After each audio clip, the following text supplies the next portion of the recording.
Hey folks, welcome back. This is Lucid. And one thing that was just occurring to me as I started pulling up all the recording software is that by the time we get to this point in the game, the series drags on to I don't want to say drags on, has reached this point. The number of people who are watching the series typically drops, and like a few thousand people watch it the first few episodes and stuff, but by the time we've gotten here, these are the real Ermor lovers. Like, these are the people who are really digging the ins and outs of these dirty, dirty death nations. So, anyway, thank you for watching. I just want to say that. Thank you for being a dirty, dirty Ermor lover or hater. You could be in this rooting for the other guys. In fact, I'm sure some of you are. Now, if any of you are here rooting for the squids, you can get the hell out. There will be no rooting for the squids. So, there's a few things that happened this turn. Um, we we did manage to. I didn't think I could magic phase underwater. I didn't feel comfortable for whatever reason. There's a temple here. I ended up deciding to do it. This wasn't in the last episode. So, anyway. Not much PD.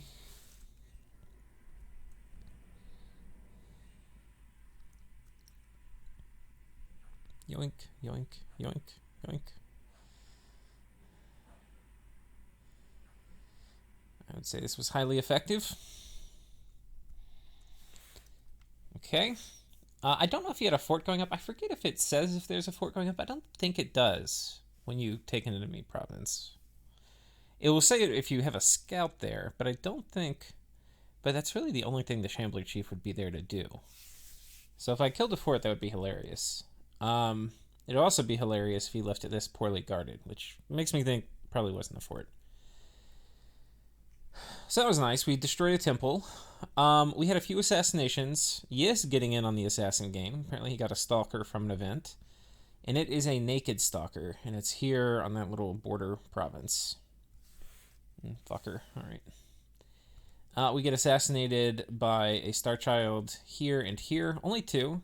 So I would say the Star Child tax is rather low at the moment. Is the tax you have to play for fighting the squids. Here, yes, attacks me. These are some mercs, the Horned Serpent, and some militia. I don't know. I wonder what the lore for that is. Why you have a Horned Serpent leading militia. There's probably some old parable or story or something that has to do with that. One of the things I love about Dominions. I mean, yeah, there's all these little weird, obscure things like this in it. There's a lot of things I like about Dominions. Here we get completely wrecked by just like 10 PD. Not if that, like 8.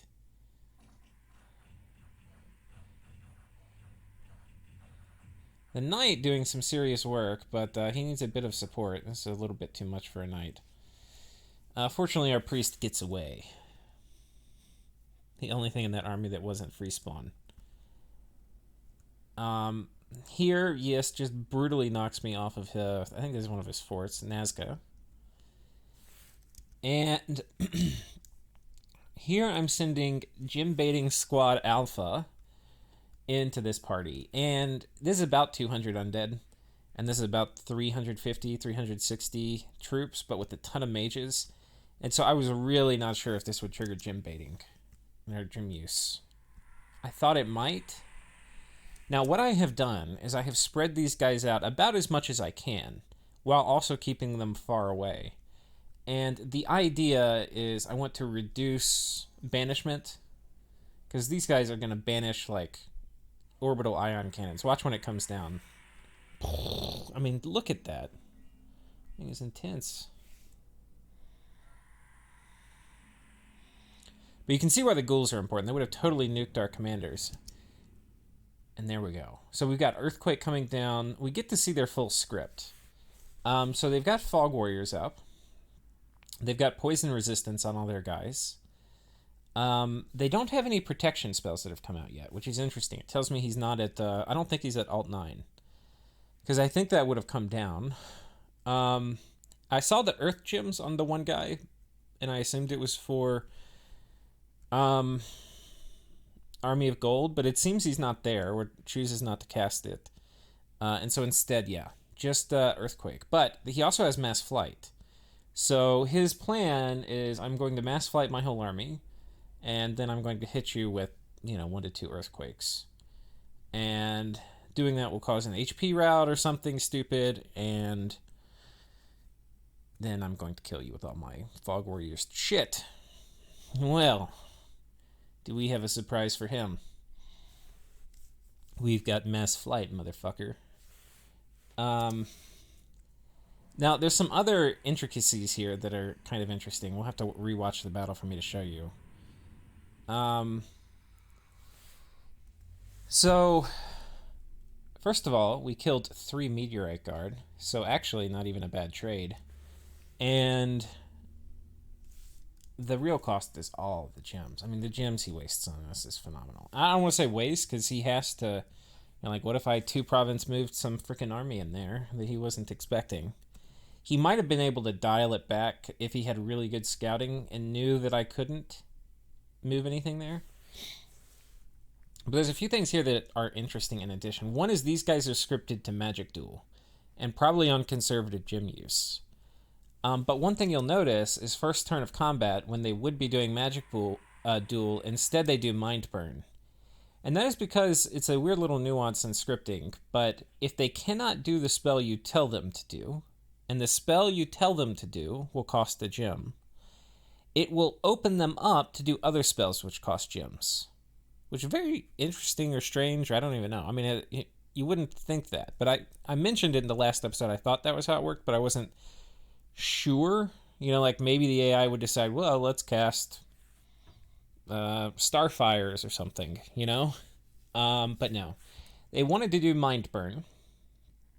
So they used that gem, which they were going to use for Magic Duel, and instead do Mind Burn. And there are a lot of gems he's going to use on these guys. If we just look at the buffs that come down...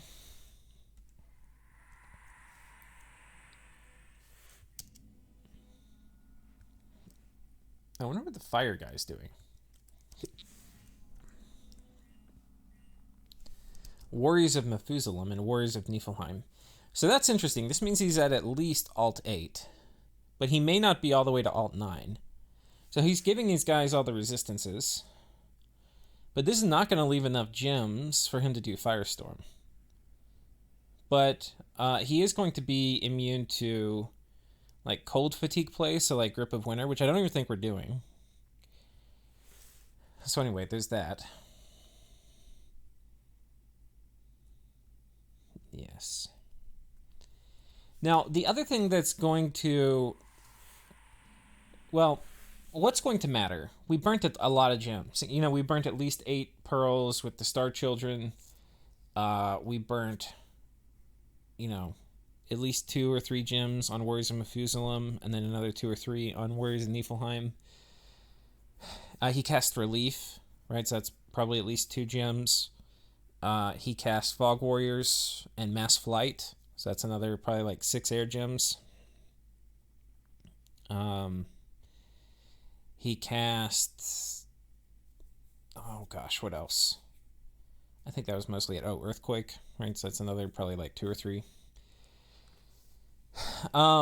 Anyway, so we burnt a lot of gems. The question is, does he still have gems? Let's go to where these guys are on the map. The question is, does he still have gems in this army? Because if I was too effective in burning his gems... First of all, I needed to see what script he was going to do. I wanted to see if he had Army of Gold and all that stuff. So, and it's hard to tell all of that information unless you gem burn. So we needed to gem burn him. Now, he also did Will of Fates too. So, yeah, a lot of gems he spent. The question though is, he's knocked the fort down, which has taken him several turns. And during this time, while he's been sieging, I've already taken... I took this fort from him this turn. He had a Void Lurker here. Did Earthquake. But then knocked his ass out. and while he's sitting there taking a nap, we hit him. But anyway, I've taken this fort, which is a super valuable province, like ultra valuable, and he's on the clock. You know, he's not like this war is not going great for him. And these guys, I've got 5 Bane venom charms here now. There were 3 last turn, so he's got probably 40 to 50% of his army diseased on top right now. Probably 40%. Which is a lot. And if he keeps them there another turn, it's going to be, you know, like 60% probably. So, yeah. A lot of folks are going to get diseased. Maybe even more, maybe like 65. And at that point, he might as well keep them there because they're all going to die.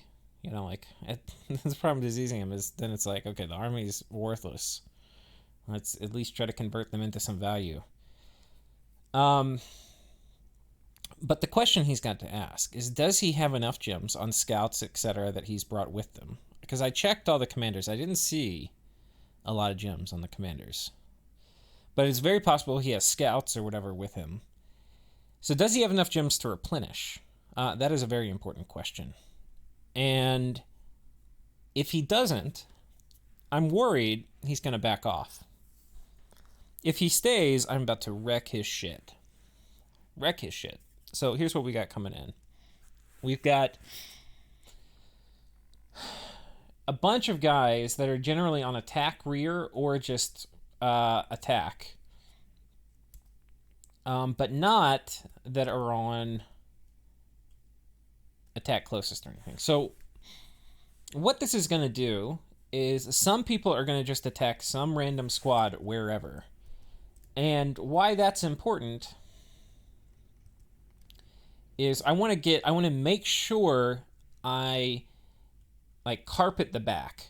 I want to get the mages. So we've got some people on attack rear, and I've made sure a fair amount of the lictors are on attack rear. So anyway, that's important. He's going to be fine, actually.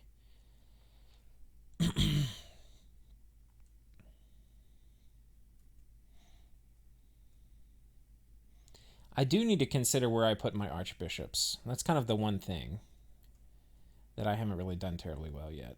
So I think what I'm going to do is do 2 groups.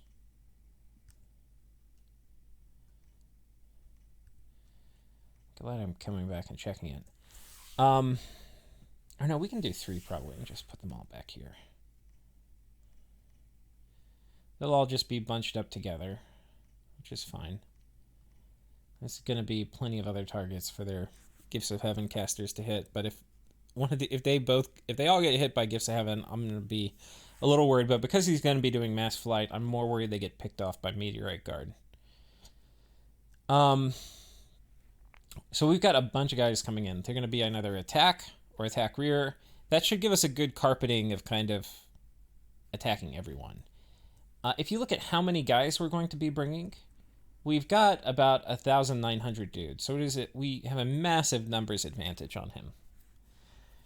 And as we come in, we're going to be doing we've been able to get Salt over here. So Salt is going to join the combat. She's got a Ring of Returning. I don't really want her dying again, if I can help it. She's died enough. So she's going to drop Skeletal Legion turn 1. And that's going to be very nice. It's going to make these guys a bit more resistant to Meteorite Guard. Maybe they can take 2 hits instead of 1. These guys, by the way, are on hold and attack. They're more for, like, Mind Blast bait or Soul Slay bait.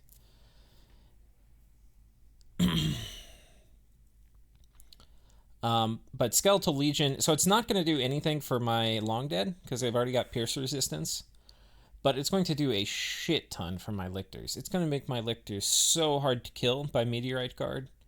I mean, it's going to have just an enormous effect for them. So it's really, really good. It's going to disease all our guys, but I don't give a shit. We're doing turn 1 Mass Flight. Now, if we watch what he does, I don't think it was turn 1 Mass Flight. Like, watch the guy who's going to cast it is going to be one of these.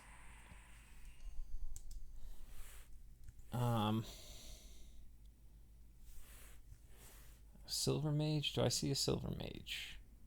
This guy. Alright, so yeah, he does Communion Master. So I'm actually going to get Mass Fight off before him. I was worried he was going to do Storm. He's going to do Storm in the future, but not right now. He's doing Mass Flight himself and Fog Warriors. Now, Fog Warriors is going to block a lot of the damage coming in from, like, random skeletons and stuff. What it's not going to do is block a lot of damage coming in from lictors and these knights. And we've got enough of them, hopefully, and there's enough surface area, I think.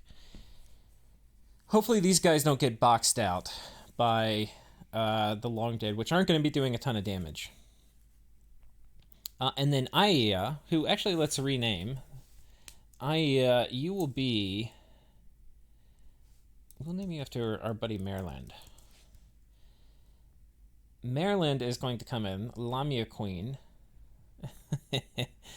It's just funny, Maryland the Lamia Queen. Anyway, do Rigor Mortis, and then Skeletal Legion in case something happens to Salt, because Salt is developed a bit of a reputation for not making it. Now, we also have a Ring of Levitation on her, which I was using just for map move, but it's also going to be pretty nice for keeping her from getting interrupted by Earthquake. She's got 2 forms, too, and regen with some armor, so I'm feeling pretty okay about her. And we've got bodyguards on a lot of the important commanders. And I have a lot, if you didn't notice, archbishops. And normally you would like only want one, but because it's relay, I can't bring in any astral mages to do anti-magic. So the only other trick, if there's going to be a shit ton of MR negate stuff, is just bring in a shit ton of these guys and just cast a shit ton of Power of Sepulchre. And that will get the MR buff on our troops. So that is the idea. And it's actually not super sophisticated. I mean, we have a few spells we're casting, but they're really important, and we have a massive numbers and troop quality advantage. And the spells he's doing are going to be very ineffective against me. Like Earthquake, turn 1 Mass Flight. Fog Warriors, magic weapons. He's not doing protection buffs, right? And then he's doing resistance buffs, which I'm not even targeting. So almost all the spells he's casting, like he's casting a lot of stuff. But they're not going to be things, except for relief, that block what I'm trying to do, if you feel me. Now, it's possible somehow we lose this fight because, like, the banishment is super strong. I mean, it is really strong. So it is possible, but I find it unlikely. And if we lose, it's going to be we lose while killing almost everything. His god is back home. We can see the Void Lurker here. Oh, I didn't even... Let's finish going through all this stuff. We raided here underwater, and we were successful on all 3 counts. So we've destroyed 3 temples on the border, which means our Dom is going to start pushing in. Here we have our Lumber Construct coming through. The Mound King gets sniped, but... Yeah, so anyway, we're going to have a few more undead here than we can kind of manage. But I get a Mound King in my PD, and then with these guys, if he just brings in Mind Blasters, we'll be okay. He's going to retreat. If we get Magic Phased attacked, I've gone ahead and set him to retreat and all the troops to retreat. I can't remember if Mindless Beings actually can retreat. I think they can, but if not, whatever. If we get Magic Phased attacked, I'm assuming he's going to die if he had to fight. So that's going to be the best we can manage. And they can't Mind Hunt him, and he should be mostly immune to Assassins. I can probably actually give him... These guys are going to die, but if we do get assassinated, it would be good for him to have bodyguards, so we'll put those on there. And then we are going to sneak out. Now, I'm imagining he's going to guard these 2 this turn. So we're not going to be greedy and go for them. And the nice thing was we attacked all at once, right? If we did these one at a time, he would, like, get wise. And ideally, I would have even attacked these if I knew about them.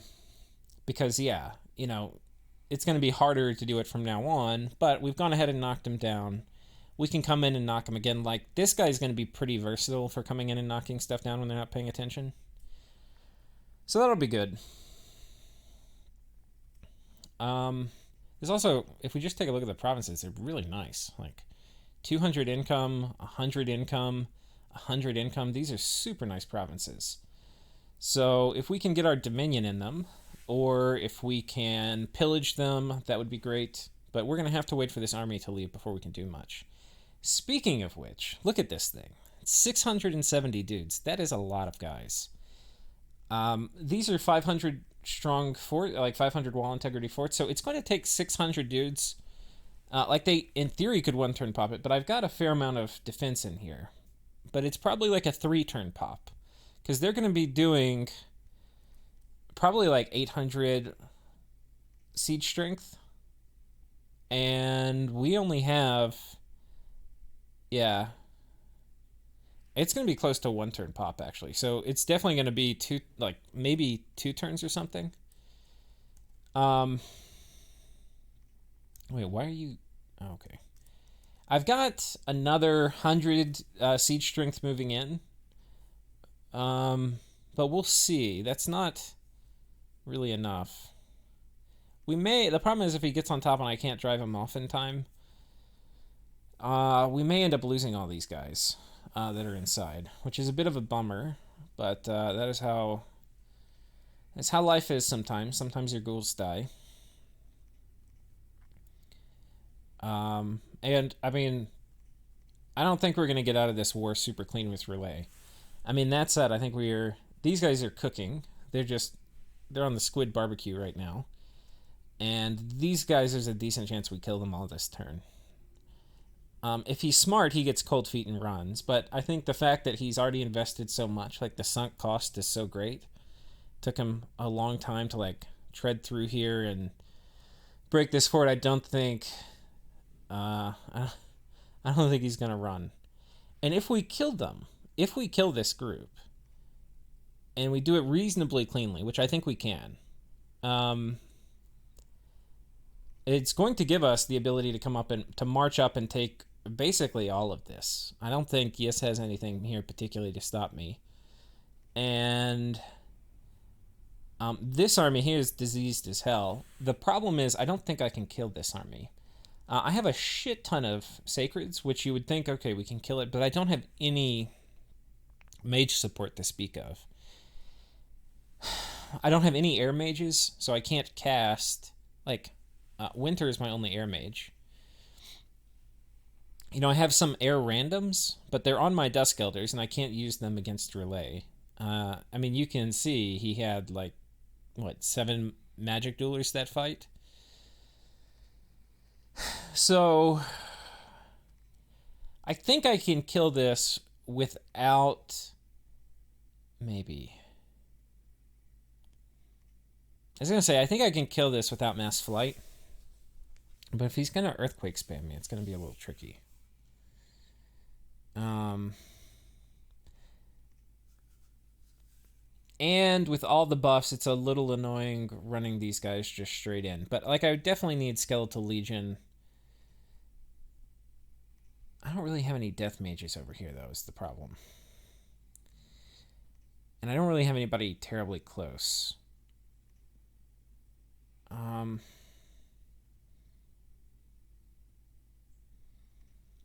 You know what I could do? I can give him some slippers.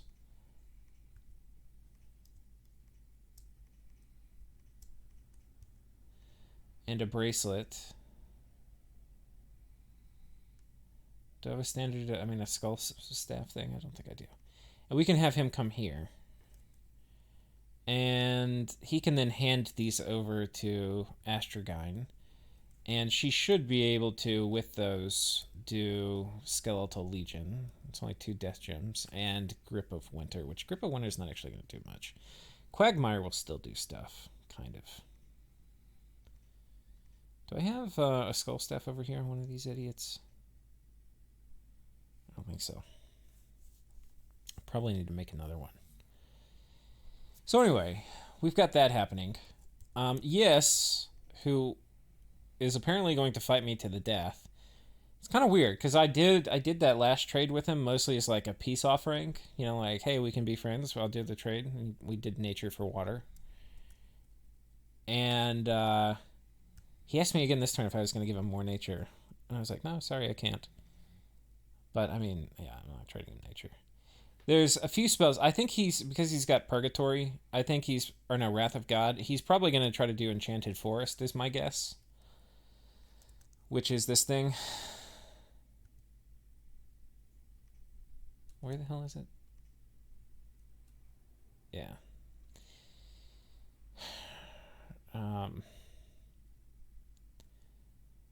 So we'll have to see. I think everybody's hoarding nature gems right now. I know Sakone's doing it. And I'm going to do it to try to control Gift of Health. But I'm going to need way more. So I need to cut back on casting, and I need to get more income. My nature income is only 17. So what I'm doing to alleviate that is I've got 2 nature mages moving down here, and I've got 2 more that are going to be, or 1 more that's going to be slowly making her way. We're making 2 Thistle Maces, and because I've got a Distortion here, which gives me a Thaumaturgy discount, and because Haruspex is only 2 gems, it's going to give me half off on Haruspex, because I think it rounds down. So the 2 will go to 1 with a 20% discount. And that means we're first going to target, because I think in this region I have pretty much everything site search to level 1. But we're going to target first all the forests with Haruspex, and then we're going to target the swamps. And I forget what the range on Haruspex is. It probably sucks. 3. So that means we can hit this, and this, and this, and this, and this. But we can't hit that. So anyway, we'll just spam out Haruspex here and try to get our nature income up. And we might find a cool site, too, that would give us like some cool mage we could recruit, which I would appreciate. And I might get 1 more Lamia Queen, but after that I think maybe I'm done with Lamia Queens, actually. Oh man, I didn't spend all my death gems either. Shame on me, shame. What am I making here? Let's get an Archbishop.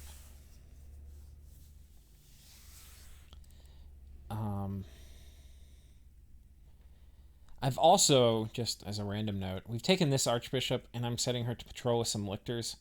I'm a little worried. I do not want people to see this where I'm keeping all my Archbishops. I don't want them to get assassinated.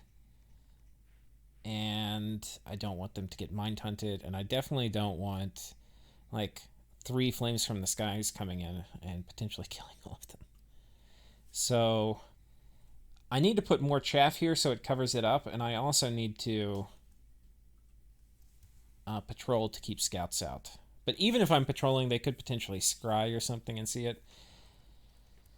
So I think what I want to do is like get some of this garbage chaff and fill it in here, just to hide the number of Archbishops I have. The other thing I could do, which I don't want to, is just split them up. And doing that is going to make logistics harder, but it's also going to mean they can't like flames from the sky me and shit. But if they knew it was here, it would be a good thing to do. Because, like, these are pretty massive gym investments for me. And enough flames from the sky could kill a lot of them. Like, they might have to do more than 3. Like, maybe they'd have to do 4 or 5. But if they could, it, like, would wipe out my entire death, like, all the death gems I've invested all game. So, it would totally be worth it if they could. So anyway, we'll have to figure out what I do about that. I probably need to split them up and to have 2 camps. So I might bring another one, especially now that I have Scaleria. We might do a long migration and use this as a second camp. Or maybe Scaleria as a second camp. And just start having like our own little lictor factory over here. And that will just, if we move them, if we move half of them, it's going to half the effectiveness of like Flames from the Sky. And that hasn't been something I have to worry about so far, but it's something I'm going to need to worry about. The timing of that, though, is I don't want to give up Lictor production right now. So the second things kind of start to die down, I'm probably going to go ahead and do the move and move half of them over. I don't know if that time is going to come, and I might do it, before the time comes if it drags on. But right now I have to win this war with Relay, and yes. The problem, though, is I think I'm doing too good of a job at winning it, and I'm pretty sure Ashdod's going to come help. And I talked about this in the last episode, but yeah, us taking this is going to be a signal to Ashdod that, first of all, he's probably not going to get the Jotun lands, which, whatever, he's not. I offered for him to come participate, but he's not going to. And anyway, he can see that I'm also raiding underwater here, which is what I promised to do. I need to come raid this shit too. But, yeah, anyway. The thing I'm most worried about this turn is I'm worried he takes this stack, which I've been cooking alive, and moves it here. Because this is an extremely predictable move for me to come here. And if he fights me here, I think he will win and kill almost all my shit. But a lot of these guys are like super afflicted.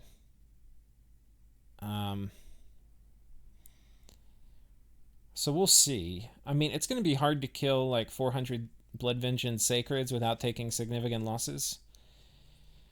But he can do it.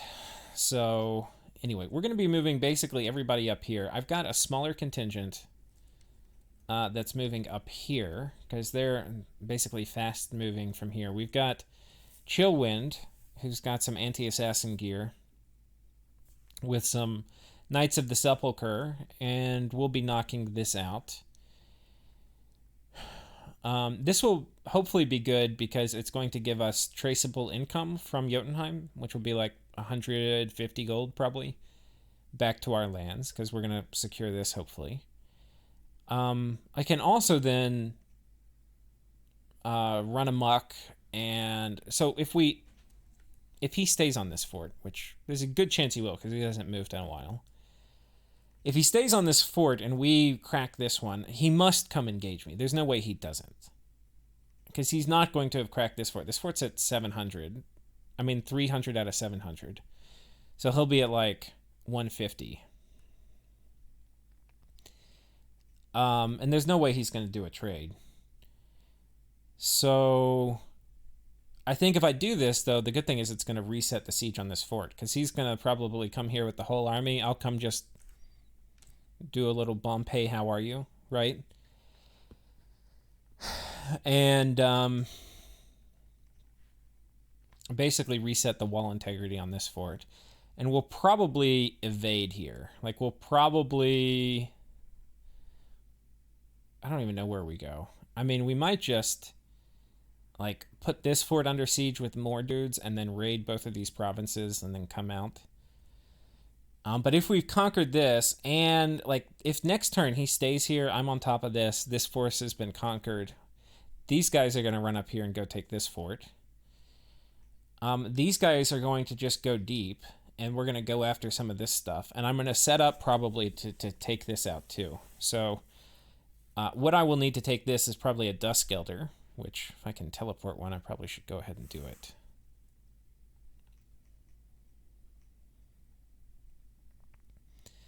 I think I need another Dusk. Well, do I have... I do have teleport gear. We'll go ahead and teleport this guy over here.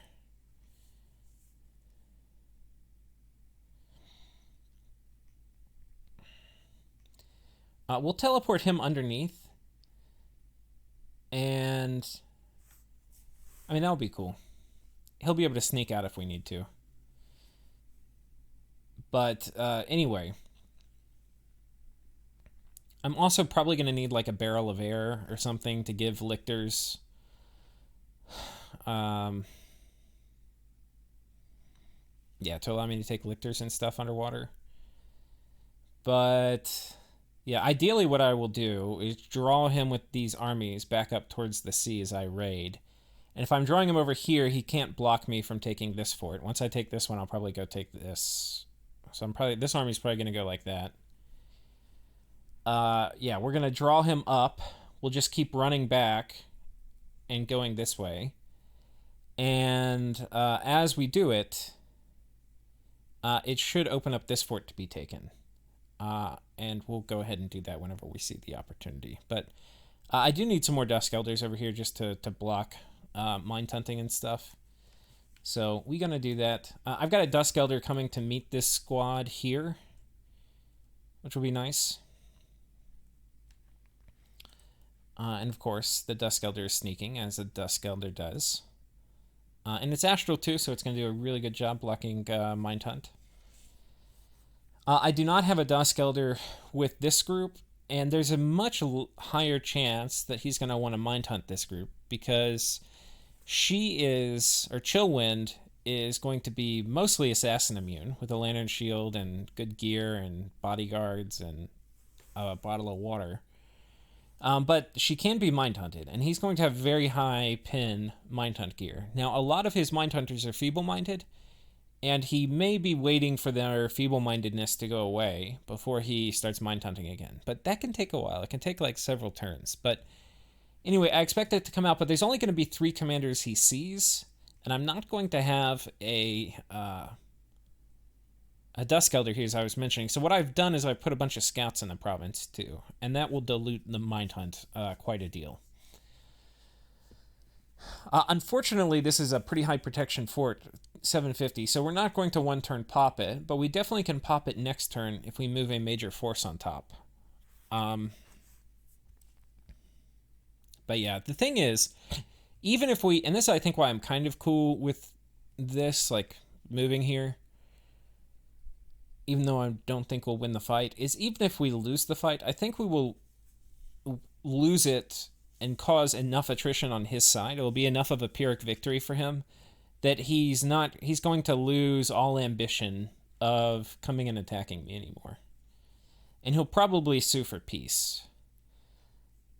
Which for me would be excellent, because peace with relay is going to mean I can come after Yis with full force. And peace with relay will mean basically guaranteed that I get Nazca. I don't know what I'm going to do about Wrath of God. Oh, wait, did Wrath of God get overwritten? Oh, fuck. Wrath of God got overwritten. That's really funny. I didn't even notice. So, I don't know if it was this turn or last turn. It must have been last turn. Relay cast Well of Misery. And it overwrote Wrath of God. Because before the situation it was Maelstrom, Wrath of God for Yis, and Earthblood Deepwell Eternal Pyre for Ashdod, and only Stellar Focus for Relay. So, God, that's actually really good to know. I can't believe I hadn't noticed that. So, yeah, it's open season on Yes. Open freaking season. And yeah, I mean, thing is, I was willing to make a long-term peace with Yes, but as soon as Relay makes peace with me, that deal is off the table. It is off the table. Because fighting Yes is going to give me 2 thrones, a bunch of high-income land, and it's not really going to expose me to any new neighbors that I don't already have. So, in any significant capacity. So this is an obvious war for me if I can execute it 1v1. Now, if I had made a long-term peace with Yis, I would honor it, and I would keep fighting into Relay. But if he expects me to, like, be nice to him after he's been refusing war and is like, I'm just going to grind into you for forever, after Relay makes peace, no, sir. No, sir. We will... Yeah. We will pursue a war with Yes with full vigor if Relay pieces out with us. Now, what the conditions of peace will be with Relay, I don't know if I want to give this up. And Enchantment 20 is pretty freaking good, and the fire income is most appreciated. In all likelihood, though, I've got an app 3 with Ashdod, but I feel like that thing is gonna die really fast. I know he needs to make a play, but he's already to the point. Like, I've got 3 stone idols. I'm making a 4th to keep my Dominion out of Scaleria. It was at 2 candles last turn. Hopefully it'll be at 0 this turn. And then if I have 4, hopefully I can keep it there. But, like, I don't think oh yeah, I do have a temple here. But my Dominion's going to shoot up here because I just killed all the Relayan temples on the border of this. So this is going to be at like 3 Dominion next turn probably. Or at least 2. I have temples here that I just built. I'm building a temple here because there's hardly any population here. Population here is almost gone. And that means that while we can hopefully keep Scaleria as an island unaffected by my Dominion, everything else is about to get completely nuked. So, fortunately, I have a fair army of priests, which are ghoulifying everything. Once I build my temple here, we can start cranking out priests. This one I probably should build a temple on, but I'm going to wait till this thing shakes out before we go put a temple here, because I was prepared to hand this fort over not too long ago. So yeah. This land is very, very quickly going to become worthless to Ashdod. And so it's kind of like he's late to the party. Like, he has got to make a play really fast.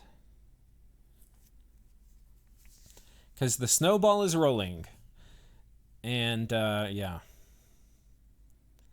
I mean, if he was in a position to join me in fighting Relay, I was like, if let's say he had a doom stack of like 100 Anakites and some siege chaff behind them and mage core that he felt comfortable fighting Relay, I would have been totally comfortable giving all of this to him and just being like, hey, look, I'm only going to defend. I'm not going to go on the attack at all. And yeah, and I would feel way more comfortable doing that if Ashdod was going to attack him, because this goon squad wouldn't be attacking if, Ashdod had ended his nap. He would be over here preparing for Ashdod. Meanwhile, I would be dealing with, like, this goon squad over here and maybe this goon squad here.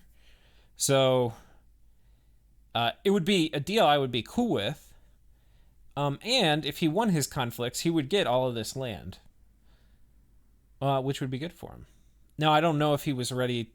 It's a hard matchup for Ashdod, right? So he may have made the correct assessment that it wouldn't have played out well for him. But he has to do something. And attacking me is very quickly going to be not a great option. And, again, the reason this area is going to be depopulated. There's going to be nothing to get. It took him forever to siege this fort, too. So, yeah. That's the predicament he is in. The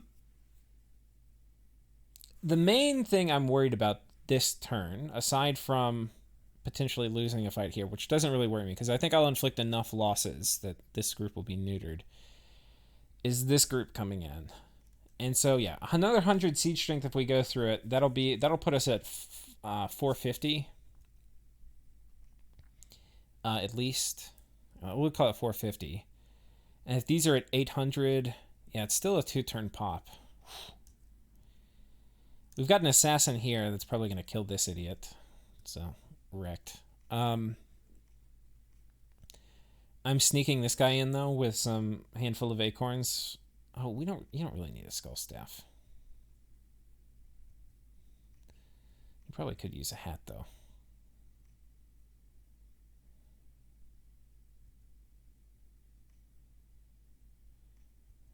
We'll give him a ring of returning, too. That way, if he gets hit, he'll get zapped home.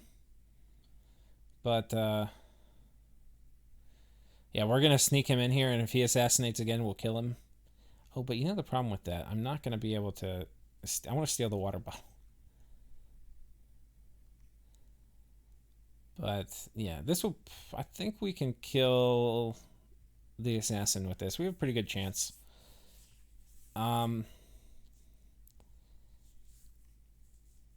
Anyway. Should be cool. I thought about moving in a big squad. Oh, should I do that? I've got a lot of guys here. You know, I probably should.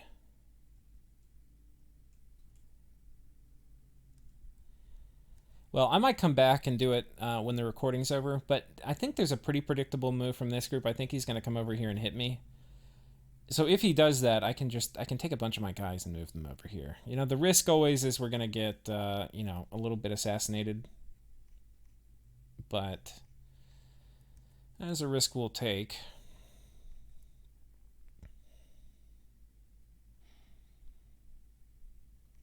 So anyway, I think we'll probably do that. We're also preaching our little hearts out over here, which, you know, honestly, now that Wrath of God is gone, I don't even know if I need to. Like, all these guys I have on preach, I think we can just reanimate ghouls. I don't really care about his domain. His domain's actually nice. I'd been, like, really trying to keep it out because of Wrath of God, but now I don't have to worry about it. I just want to, like, double check because I feel like I'm going to keep getting zapped by shit. So that's interesting. He wants nature gems. I was thinking it was the Wrath of God Enchanted Forest combo. The only other thing I can think it might be would be Gift of Health. Or it could be Gifts of Nature's Bounty. We'll see. Nature gems are one of those things people hoard like crazy in the late game. But if I can get my nature gem income up to like 25, that'll help. We're going to turn off... I'm making 2 Thistle Maces like I mentioned this turn. Thistle Mace with hammers. And after that, I think we're done with nature gem spend. When I get enchantment 8, though, I'm going to be able to do mass regen. Which, if I have a Thistle Mace and... a Thistle Mace and the Cornucopia, we can cast this. So I might make some of those, like 1 for each of the Lamia Queens. And I'm only going to have maybe 2 Lamia Queens that are set up to do it. Like, probably her, or not her, because she can make Lamia Queens. I don't know. Ideally, I get like a... Maybe Lamia Queens aren't the best thing. I have to go back and check their randoms. What are the other things? We're going to go Thom 4 to pick up Gnome Lore, because I've got my Troll Kings coming here too. They're going to be doing discount. I really didn't take advantage of this Thaumaturgy site, and I should have. We're going to be taking advantage of the discounted Gnome Lore with our Troll Kings, spamming that out around here too.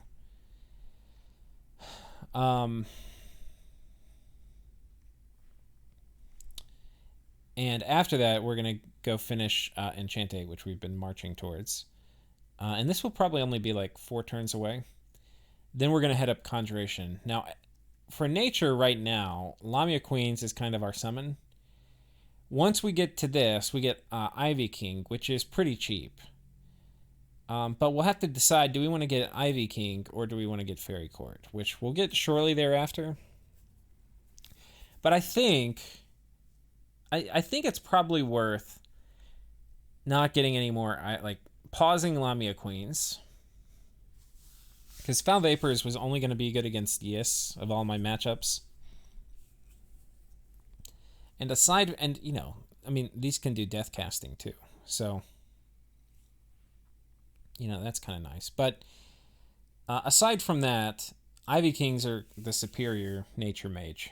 You know, it's a better chassis. Yeah. So anyway, I think we'll get an Ivy King or 2. Set them up with mass regen kit. So I mean, this isn't super cheap, but it's a little cheap. It's going to be 24 nature gems with our discount. And then with hammers, it'll be 8 plus 13. Yeah, like another 21 gems a gear. And you have 2 of those going around with my main stack. Pretty nice. We'll see. I may only have 1.